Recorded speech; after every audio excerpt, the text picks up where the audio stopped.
Welcome back, everybody, to our studies in the France in Revolution topic for AQA A-level history. This lesson is going to be focusing on the issue of the coming of the terror, essentially. We're going to be thinking about two major issues in particular. Technically, three major issues in particular. We're going to be talking firstly about the progress of the war and subsequently the idea of the levée en masse, which is the first idea of a conscription. We've noted this idea already in previous videos. We've sort of made declarations as to what it meant and what it was and how it sort of worked and the response to it as well.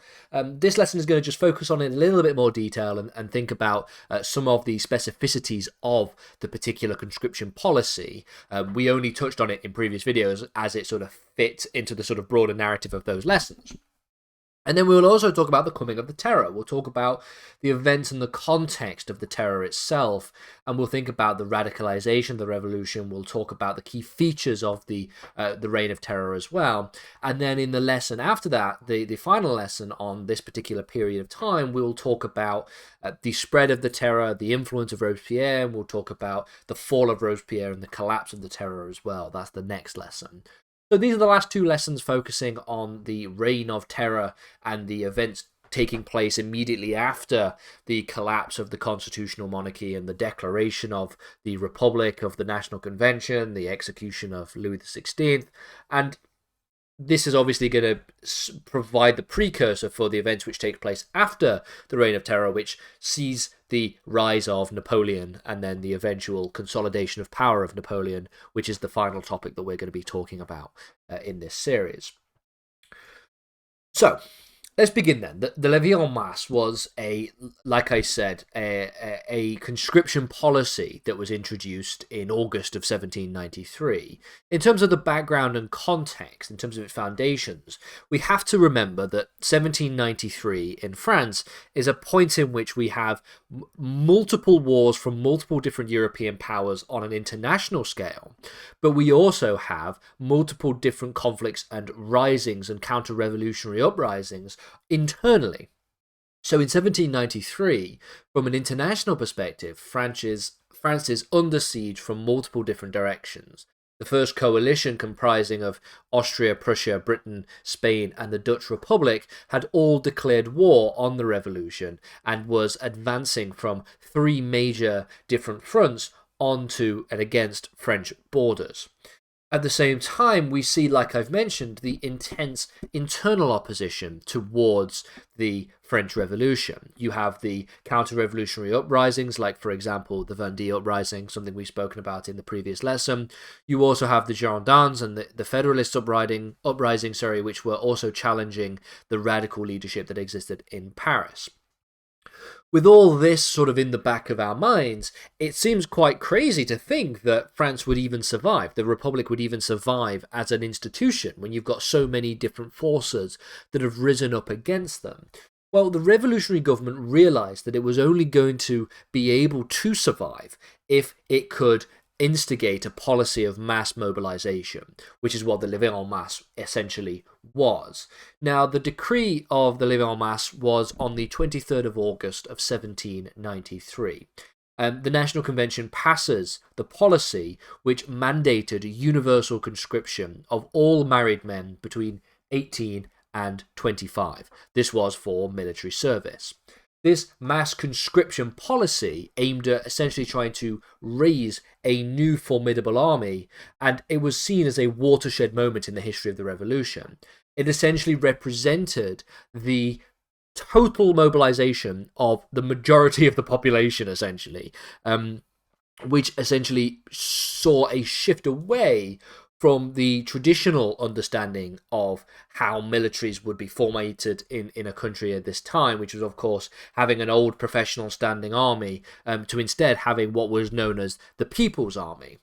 So that's what the decree essentially required, all the married men between 18 and 25. The impact was quite substantial.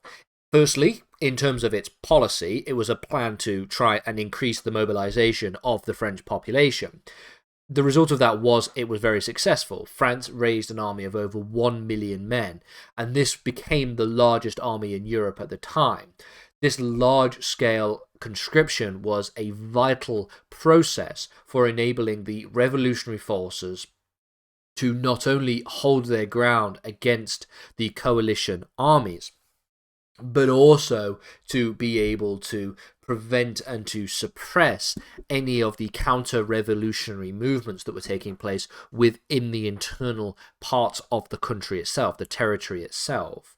The introduction of the levy also led to the formation of what became known as revolutionary armies, many of which were motivated by not necessarily the ideals of the old system, the old Ancien Regime, for example, but instead were motivated by the ideas of defending the revolution against the anti-revolutionary forces, anti-revolutionary movements, and essentially become the foundation of the French Republican Army.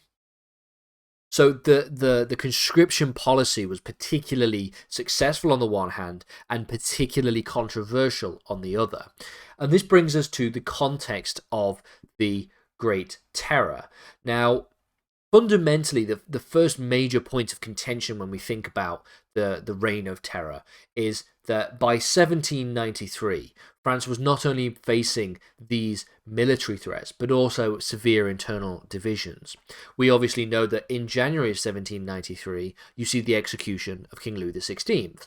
This was a representative moment which radicalizes the revolution on the one hand, as well as the ongoing war that put the revolution at this very critical juncture. France was involved and embroiled in a total war. This was, of course, the War of the First Coalition, and it was a war on multiple fronts. It was fighting a foreign coalition which was determined to crush the revolution and to try and restore the monarchy, while also contending with royalist forces on the internal parts of the French state, the sort of royalist counter-revolutionaries. You also have the impact of Maximilien Robespierre. He and the group that he led, the Jacobins, had gained power after the fall of the Girondins movement in June of 1793.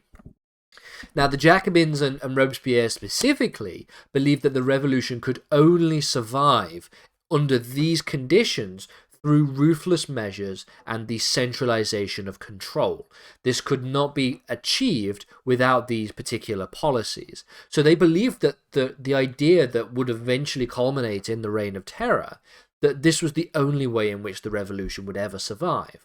It led to the establishment of the Committee of Public Safety, which we noted in the previous videos, which became the engine, essentially, behind the Reign of Terror.